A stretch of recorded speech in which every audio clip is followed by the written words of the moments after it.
Olá, caras amigas e caros amigos, sejam bem-vindas e bem-vindos a mais essa aula do nosso curso sobre como negociar para solucionar conflitos trabalhistas. Essa aula ainda faz parte do módulo introdutório e tem um papel muito importante, não só para que você possa entender o contexto no qual se situa todas essas nossas conversas, como também para podermos estabelecermos um alinhamento do ponto de vista conceitual e terminológico, até para que possamos estar falando a mesma linguagem, obviamente, o que não significa que tenhamos que ter uma preocupação com preciosismos terminológicos e conceituais. Muito pelo contrário, o curso tem um sentido funcional, pragmático e prático, de modo que não é a preocupação do curso que você esteja se preocupando e se apegando a essas questões terminológicas e conceituais, mas ao mesmo tempo é importante entender a lógica que está por trás de toda essa conversa, e isso passa em primeiro lugar pela compreensão desse contexto conceitual e até histórico no qual se situa toda essa temática, todo esse conhecimento, e ao mesmo tempo podermos estar aqui na mesma régua em termos de definições e conceitos e construções que estamos tratando.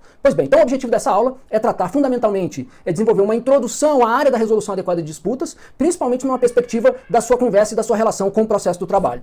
Pois bem, vamos tomar como ponto de partida essas frases que aparecem aí na sua tela, que foram proferidas nessa data que consta aí, em 1906, por aquele que é tido como uma das grandes referências para a área de resolução adequada de disputas, que foi o Roscoe Pound, que era um dos pesquisadores e uma das referências no estudo do acesso à justiça, a quem inclusive eu considere como uma referência da área da análise econômica do direito, mas enfim, o fato foi que o Pound foi uma das primeiras pessoas que começou a questionar o sistema de justiça, e essas frases aí refletem bem isso, inclusive no sentido de avaliar até que ponto o jurisdicionado, o cidadão que está do outro lado do balcão, estaria satisfeito, por um lado, com aquela entrega por parte do sistema de justiça, e por outro lado, se não haveriam outras possibilidades de satisfazê-lo. Então vejam aí, vamos lá, a leitura dessas colocações que foram proferidas nessa palestra, denominada Compreendendo os Motivos da Insatisfação da População com a Administração da Justiça, em que ele dizia: a insatisfação com a administração da justiça é tão antiga quanto o direito. A ideia do processo necessariamente ser inteiramente contencioso desfigura nossa administração da justiça em todos os seus fundamentos. A nossa administração da justiça não é decadente, ela apenas está atrás do seu tempo. E por que é importante a gente entender isso? Nós consideramos como um dos grandes marcos de surgimento, vamos dizer, predominantemente, um dos grandes marcos de surgimento da área de resolução adequada de disputas, um evento que ocorreu em 1976 nos Estados Unidos, no estado de Minnesota, organizado pelo então presidente da Suprema Corte Americana, chamado Conferência Pound. Aliás, exatamente nessa Conferência Pound, um professor que até então não tão conhecido como hoje, chamado Frank Sander, o professor Frank Sander, apresentou um trabalho propondo a ideia do Fórum Multiportas, que hoje perpassa todo o nosso Código de Processo Civil atual. Exatamente, eu chamo a atenção então que foi exatamente lá naquela ocasião que o Frank Sander apresentou essa ideia, que é uma das ideias centrais, não só da resolução adequada de disputas, como do modelo que nós adotamos atualmente. Nós podemos entender a área da resolução adequada de disputas como uma área, por definição, inter ou transdisciplinar, que congrega e conta com a contribuição de uma série de outros campos do conhecimento, ou seja, tem por objeto o conflito, e aí daí porque tem essa interface mais expressiva com o direito processual, mas recebe a contribuição da administração, da matemática aplicada por meio da teoria dos jogos, da ciência política, das relações internacionais, da psicologia, da comunicação, enfim, de uma série de campos do conhecimento voltados a contribuir com esse estudo desse objeto que corresponde ao conflito e às formas de solução dos conflitos. Nós podemos considerar que no Brasil a porta de entrada da resolução adequada de disputas foi a resolução 125 do Conselho Nacional de Justiça, que nós vamos ver em seguida. Mas mesmo antes de pensar nesse processo evolutivo do ponto de vista normativo, nós precisamos entender que existem alguns fundamentos constitucionais que admitem no nosso sistema abraçar a resolução adequada de disputas, que são basicamente três. O primeiro deles, que eu chamo a atenção, é a dignidade da pessoa humana, que está lá no artigo 1º da Constituição. E aí no sentido da ideia de que a resolução adequada de disputas, e principalmente os métodos consensuais de solução de conflito, teriam um sentido de reconhecer nas pessoas agentes dos seus próprios destinos, E isso aí tem a ver com a ideia, com uma ideia que é tratada como princípio, como técnica, que é a ideia do empoderamento, ou seja, de fazer com que as partes entendam que o poder de solucionar o conflito está em primeiro lugar na mão delas. De modo que a solução imposta pelo sistema estatal seria a via secundária. Um outro fundamento importantíssimo envolve a ideia do livre acesso, do artigo 535 da Constituição. E aí, inclusive, o professor Kazuo Watanabe, que é uma das grandes referências que nós temos nessa área, sustenta que o artigo 535 da Constituição precisa ser lido no sentido do livre acesso, inclusive ao serviço de justiça consensual de qualidade. E isso, por si só, já é revolucionário, pensarmos aí na justiça consensual numa perspectiva de serviço, no qual, obviamente, a satisfação do jurisdicionado que está do outro lado do balcão importa. E um último fundamento, naturalmente, seria a ideia da duração duração razoável do processo, ainda que tendo isso como um subproduto. O que eu quero dizer com isso é que nós não podemos entender os métodos consensuais de solução de conflitos como uma via, um mecanismo para se buscar resolver processos ou para se aumentar a celeridade processual como seu objetivo principal. Não, isso é um subproduto. O objetivo principal é buscar a pacificação social. Então, a partir desses fundamentos, nós temos um campo do ponto de vista constitucional para abraçar a resolução adequada de disputas. Do ponto de vista da evolução normativa, como eu havia dito, a primeira norma, né, que é a norma porta de entrada da resolução adequada de disputas no Brasil, é a resolução 125 do Conselho Nacional de Justiça, que não só foi a porta de entrada desse tema no Brasil, como deu para a resolução adequada de disputas uma dimensão de política pública judiciária, que significa dizer que o judiciário passa a ser obrigado a pensar em programas e projetos de fomento aos métodos consensuais, né, e todos os mecanismos que compõem essa área da resolução adequada de disputas. Aliás, esse é um fenômeno que nasce com a emenda 45, quando cria o Conselho Nacional de Justiça e obriga o judiciário a estar pensando cada vez mais nas formas eficientes de atender o jurisdicionado que está do outro lado do balcão. Mas, fundamentalmente, esse é o primeiro marco normativo, a resolução 125. Antes de avançar nesse tema, eu só quero esclarecer para a sua tranquilidade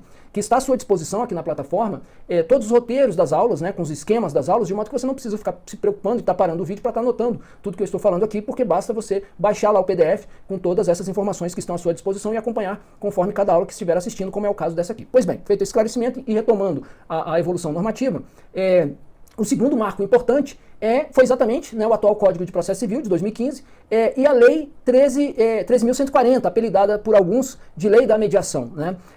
Esses dois diplomas legais, eles deram mais um passo, inclusive incorporando mecanismos que foram originalmente previstos na Resolução 125 do CNJ. Eu diria como exemplo os chamados CEJUSCs, né, os Centros de Conciliação. Esse foi um mecanismo que foi previsto originalmente na Resolução 125 do Conselho Nacional de Justiça e num segundo momento, né, e aí nós estamos falando de uma resolução, um ato normativo do CNJ, mas que num segundo momento o legislador incorpora esse mecanismo e traz para dentro da legislação infraconstitucional. Nós tivemos, né, uma outra, e aí pensando especificamente nos conflitos trabalhistas, né, nós tivemos a emenda 2 da Resolução 125 do CNJ em março de 2016, que estabeleceu o artigo 18b, tirando essa resolução do âmbito de incidência da Justiça do Trabalho dos conflitos trabalhistas. Ou seja, o que fez a Resolução 125 do CNJ por meio da sua emenda 2? Tirou da Justiça do Trabalho a sua aplicação, tirou a sua aplicação do âmbito da Justiça do Trabalho. E isso abriu espaço para que viesse uma resolução própria da Justiça do Trabalho, do Conselho Superior da Justiça do Trabalho, que foi a Resolução 174 de 2016, que é o paralelo da Resolução 125 do CNJ, mais específica da Justiça do Trabalho. Então esse foi o processo de evolução normativa. Agora, para além de pensarmos a evolução normativa, nós precisamos ter a compreensão de como se deu a evolução da relação entre o processo do trabalho e a resolução adequada de disputas.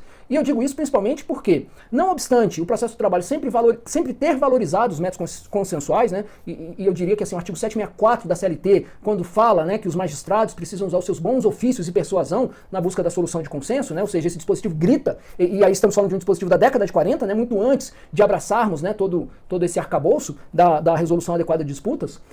Mas não obstante isso, a verdade é que houve uma resistência inicial, inclusive nesse processo de entrada da resolução adequada de disputas no Brasil, entre esse tema e o processo do trabalho, né? E eu diria que, assim, eu destacaria duas manifestações emblemáticas que indicam essa tensão entre resolução adequada de disputas e processo do trabalho. A primeira delas foi o fato, se nós analisarmos, né, a resolução 125 do CNJ, não havia previsão de CEJUSCs para a Justiça do Trabalho. CEJUSCs estavam previstos apenas para a Justiça Federal e para a Justiça Estadual. E aí você poderia se questionar, mas por que na redação original da resolução 125 não havia essa previsão para a Justiça do Trabalho? O mesmo questionamento você pode fazer em relação à emenda 2 da Resolução 125, quando a excluiu da incidência na Justiça do Trabalho.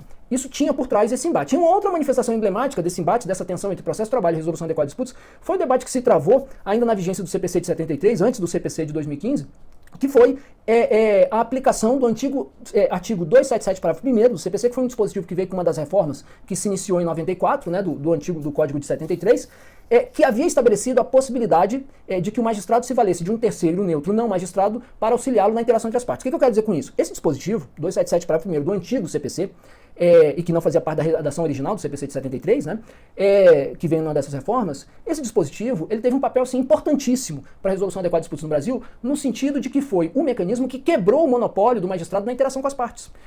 Esse dispositivo foi o que permitiu que o magistrado se valesse de um terceiro não magistrado para estabelecer esse contato com as partes. E foi o embrião dos CEJUSCs, né, foi o embrião que permitiu a criação dos CEJUSCs, que envolve esse modelo de quebra do monopólio do magistrado na interação com as partes. Então, esses dois aspectos são suficientes para mostrar como havia essa tensão. E essa tensão tinha por trás, inclusive, uma questão principiológica.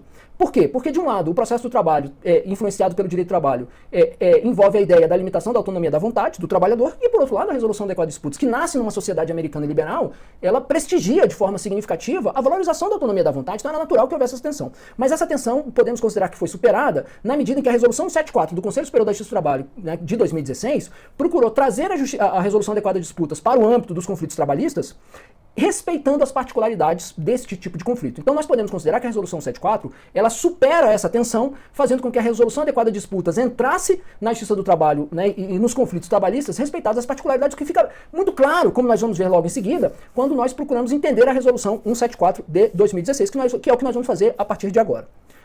Pois bem, então vamos ver agora alguns aspectos. Vamos partir de uma premissa conceitual aí que é importante para que a gente possa avançar. A primeira delas é a seguinte: os conflitos podem ser resolvidos de maneira heterocompositiva ou de forma autocompositiva. Heterocompositiva quando uma solução é imposta por um terceiro neutro, que é o que faz o judiciário. Autocompositiva quando vem da vontade das partes. Vindo da vontade das partes, ou seja, sendo autocompositiva, esse processo pode se dar por meio de uma interação direta entre as partes ou por meio da participação de um terceiro neutro que vai contribuir com a busca do consenso. Quando nós tratamos, né, de um processo em que essa interação direta, nós podemos considerar que é uma negociação no sentido puro, uma negociação estrito sensu, direta entre as partes. Quando há a participação desse terceiro neutro, há uma negociação, mas uma negociação intermediada. E essa negociação intermediada, ela pode se dar ou por meio de um processo que nós chamamos de conciliação ou por meio de um processo que nós chamamos de mediação. Qual é a diferença entre conciliação e mediação? Que é uma questão terminológica que não tem, enfim, que é importante, né, para alinharmos aqui, mas que não tem, do ponto de vista funcional, grandes desdobramentos por si só. O conceito adotado pela Resolução 174, e aí um primeiro ponto importante da Resolução 174 foi ter estabelecido esses conceitos, e a Resolução 174 assim o fez, inspirada no artigo 165 do atual Código de Processo Civil. Mediação, vamos começar com mediação. Mediação é quando o terceiro neutro, ele facilita, estimula o diálogo entre as partes, porém não faz proposta. E aí, dando mais um passo, ele não adota uma abordagem avaliativa, né? Ou seja, ele adota uma abordagem facilitativa, ele facilita o diálogo, ele não tece juízos de valor e ele não apresenta proposta. Na conciliação, esse terceiro neutro, ele adota uma abordagem mais avaliativa e, ao mesmo tempo, ele também pode estar apresentando proposta. Essa distinção entre abordagem facilitativa e avaliativa é uma distinção que tem origem no trabalho de um professor bastante renomado na área de resolução adequada de disputa, chamado Leonard Riskin, que foi quem sistematizou essas possibilidades de atuação do terceiro neutro.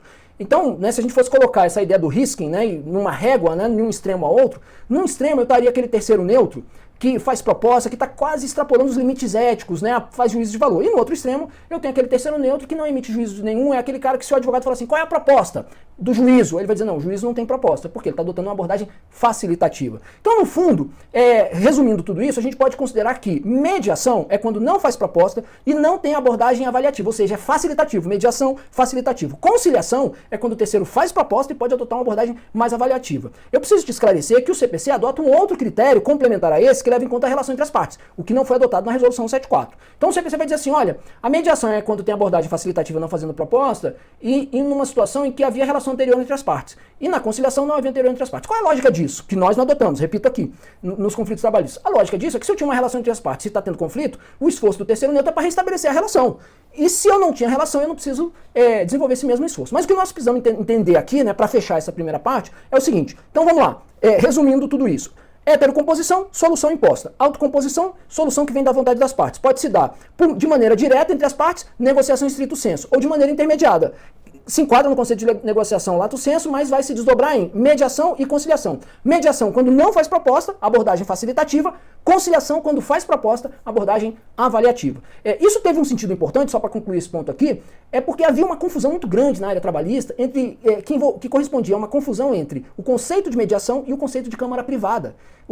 A câmara privada é o irmão ou o primo, ou sei lá o que, né? O irmão, o primo do Sejusc, só que fora do judiciário. Então a Câmara Privada é um mecanismo previsto na Lei 13.140, né, e no próprio Código de Processo Civil, mas que funciona fora do judiciário. E o Sejusc funciona dentro. Então havia uma confusão entre Câmara Privada e mediação. E com essa definição da Resolução 174 do CSJT, essa questão foi superada. Um outro ponto importante que eu chamo a atenção e que também vai estar aí também está aí no seu roteiro, é que a Resolução 174 estabeleceu a obrigação de criação de sejusques e a distinção, que já havia lá na resolução 125 e que muita gente confunde, entre sejusque e NUPEMEC. O que é NUPEMEC? Vamos começar com o conceito do NUPEMEC, o núcleo de conciliação. O NUPEMEC, pessoal, é um órgão de gestão, é um órgão de formulação de políticas públicas judiciárias. É o órgão, por exemplo, que vai organizar a Semana da Conciliação, é o órgão que vai organizar determinados projetos de multirões, enfim. Então, o NUPEMEC é um órgão de planejamento, de coordenação, de execução. O sejusque é onde as coisas acontecem. O sejusque é aquele espaço, pensando numa perspectiva presencial, onde tem lá aquele monte de sala ou aquele monte de mesa e eu tenho lá várias audiências acontecendo ao mesmo tempo, sob a condução direta, né, de um conciliador / mediador supervisionado por um magistrado, que é inclusive quem assina a ata. Então, nós temos a figura do supervisor, né? No modelo do sejusque, basicamente, nós temos várias audiências acontecendo ao mesmo tempo, a interação entre as partes conduzida por terceiros que não são magistrados, né? No caso da Justiça do Trabalho, né, nós vamos entrar nisso aqui, no caso da Justiça do Trabalho, e esse é um ponto importante, os conciliadores mediadores não podem ser voluntários, como na Justiça Estadual, eles precisam ser servidores, ativos ou inativos, ou magistrados inativos. E um outro aspecto importante é que na Justiça do Trabalho eu tenho uma limitação de audiências concomitantes que o magistrado pode supervisionar, que no caso são 6, completamente diferente do modelo da Justiça Estadual. E vejam aí que essa já é uma das particularidades em termos de adaptação da resolução adequada de disputas ao processo do trabalho. Então, é preciso que você entenda a diferença entre o NUPEMEC e sejusque. Se você é um advogado, por exemplo, e você tem um cliente que tem muitas ações e ele te demanda para organizar um multirão de conciliação, você vai ter que procurar um NUPEMEC, principalmente se essas ações tramitam em fóruns diferentes, que envolvem sejusques diferentes, porque isso vai ser Isso precisa ser compreendido e tratado como uma política pública, judiciária. Então você vai bater na porta do NUPEMEC, que aí vai te auxiliar, né? Você vai procurar lá o magistrado ou a magistrada coordenadora do NUPEMEC que vai te auxiliar na construção desse projeto. Então é importante você entender essa distinção. O NUPEMEC é o órgão de coordenação e o sejusque é onde efetivamente as coisas acontecem. Relembrando que, no caso do sejusque na Justiça do Trabalho, os conciliadores mediadores só podem ser servidores, ponto 1. Ponto 2, há uma limitação de mesas que o magistrado pode supervisionar, no caso 6. E um terceiro ponto importantíssimo que eu não havia mencionado é que na Justiça do Trabalho, conforme a resolução 74, o magistrado ele tem que estar, o supervisor, né, no sejusque, ele tem que estar visualmente disponível às partes. Então ele tem que estar circulando por ali, né? Então veja que essa é uma particularidade da área trabalhista, né? Um outro ponto importante da resolução 74 que eu chamo a sua atenção diz respeito ao pré-processual. O que é o pré-processual? O pré-processual nada mais é do que um mecanismo por meio do qual alguém pode bater na porta do judiciário pedindo que o judiciário atue como um terceiro neutro para solucionar um conflito de maneira autocompositiva. O pré-processual, ponto número 1, eu não tenho exercício de direito de ação, aquele exercício típico tradicional de direito de ação. Ponto 2, ele não tem como resultar numa sentença. Nós poderíamos, originalmente, na resolução 74, o pré-processual era previsto só para conflitos coletivos, né, decorrentes de negociações coletivas, e com a resolução 288 de 2021, o Conselho Superior da Justiça do Trabalho ampliou essa possibilidade, admitindo também para conflitos individuais. Mas esse é um mecanismo assim, importantíssimo, que você, né, advogado, advogada, né, ou enfim, mesmo você não sendo advogado, você sendo gestor de RH, de relações trabalhistas ou mesmo parte, você pode se valer desse mecanismo. Você está batendo na porta do judiciário apenas pedindo para o judiciário atuar como alguém que vai facilitar a busca de consenso. E não tem custas, né? Esse é um ponto fundamental.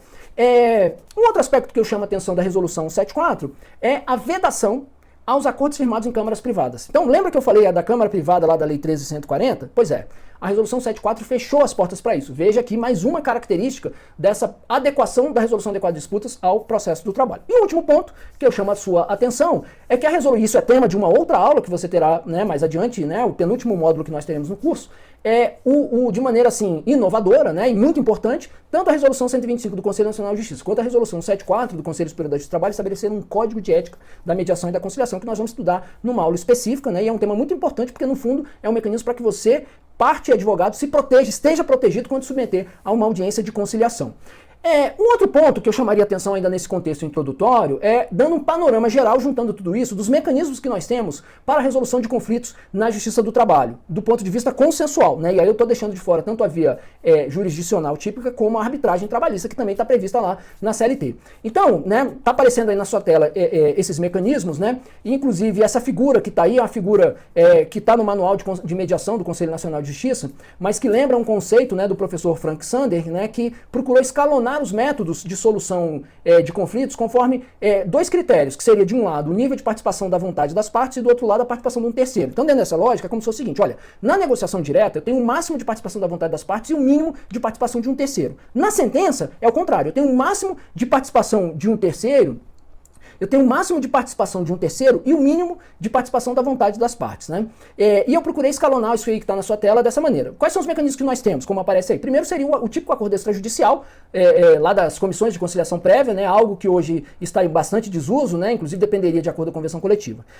Aí seguindo esse critério, depois nós teríamos a chamada jurisdição voluntária trabalhista, ou acordo extrajudicial, né? Ou ORTEX, né? Previsto no artigo 855b e seguintes da CLT, que veio com a reforma trabalhista, né, a Lei 13.467 de 2017. Então, como é que funciona essa jurisdição voluntária trabalhista ou acordo extrajudicial? Um acordo é firmado fora do Poder Judiciário e levado à homologação dentro do Poder Judiciário e, naturalmente, passa a ter natureza de sentença. Nós temos também o pré-processual, como eu havia dito, o individual e o coletivo. Agora, a grande pergunta é, né, qual é a diferença entre a jurisdição voluntária e o pré-processual? É que na jurisdição voluntária, aqui vem um pulo do gato, o acordo é fechado fora do judiciário e levado lá dentro para homologação. No pré-processual, o acordo é fechado dentro do judiciário e homologado lá dentro do judiciário, né? Então, esses são dois mecanismos que estão à disposição, muitos advogados não utilizam, principalmente o pré-processual, as estatísticas mostram isso, mas são possibilidades, né, que podem ser consideradas, né? Eu diria, aqui nós temos o típico conceito de tribunal multiportas. Vejam vocês, né, só nessa tela aí, que eu, né, coloco novamente para você observar, cada mecanismo desse que está em uma porta que você pode bater, né? É o típico conceito do Fórum Multiportas, né? O Tribunal Multiportas, previsto lá desde 1976, apresentado pelo professor Frank Sander.